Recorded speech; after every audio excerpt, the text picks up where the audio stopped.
Hello everyone, it's time to read chapter 22 of Charlie the Chocolate Factory, and joining us today are my little doggies. They've come to sit while we read.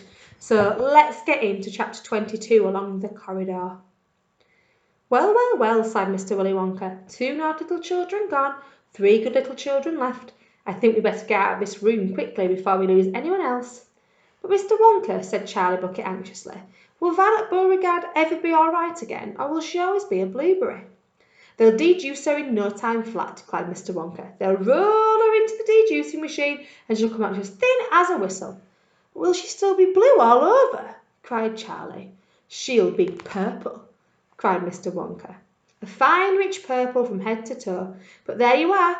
That's what comes from chewing disgusting gum all day long.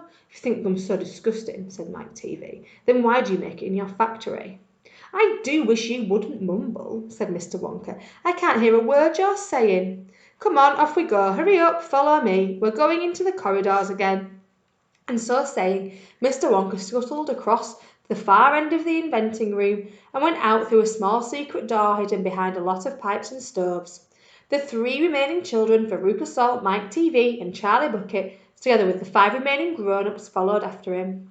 Charlie Bucket saw that they were now back in one of those long pink corridors with many other pink corridors leading out of it.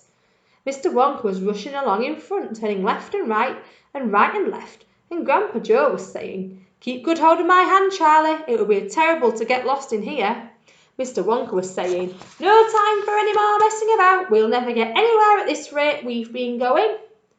And on he rushed down the endless pink corridors with his black top hat perched on the top of his head and his plum-coloured velvet coat-tails flying out behind him like a flag in the wind. They passed a door in a wall. No time to go in, shouted Mr. Wonka. Press on, press on. They passed another door and another and another. There were doors every 20 paces or so along the corridor now, and they all had something written on them, and strange clanking noises were coming from behind several of them, and delicious smells came wafting through the keyholes, and sometimes little jets of coloured steam shot out from the cracks underneath. Grandpa Joe and Charlie were half running and half walking to keep up with Mr. Wonka, but they were able to read what it said on quite a few doors as they hurried past. Eatable marshmallow pillows, it said on one.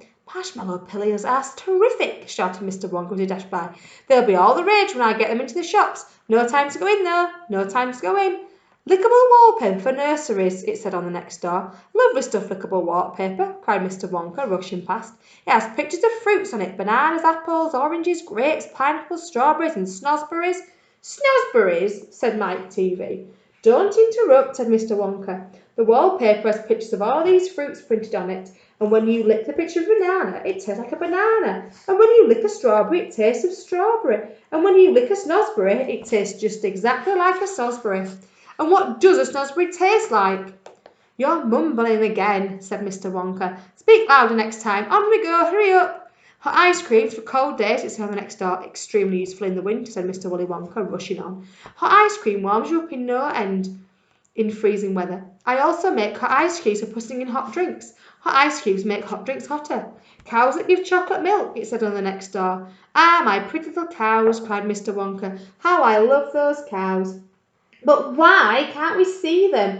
Asked Veruca Salt. Why do we have to go rushing past all these lovely rooms? We shall stop in time, called Mr. Wonka.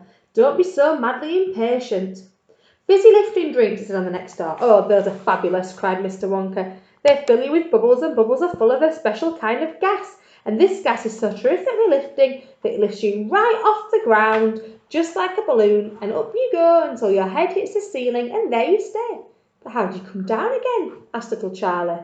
You do a burp, of course, said Mr. Wonka.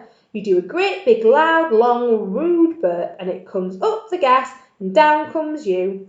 But don't drink it outdoors. There's no knowing how up you'll be carried if you do that. I gave some to an old Oompa Loompa once out of the backyard and he went up and disappeared straight out of sight. It was very sad. I never saw him again. He should have burped, said Charlie. Of course he should have burped, said Mr. Wonka. I stood there shouting, Burp, you silly ass!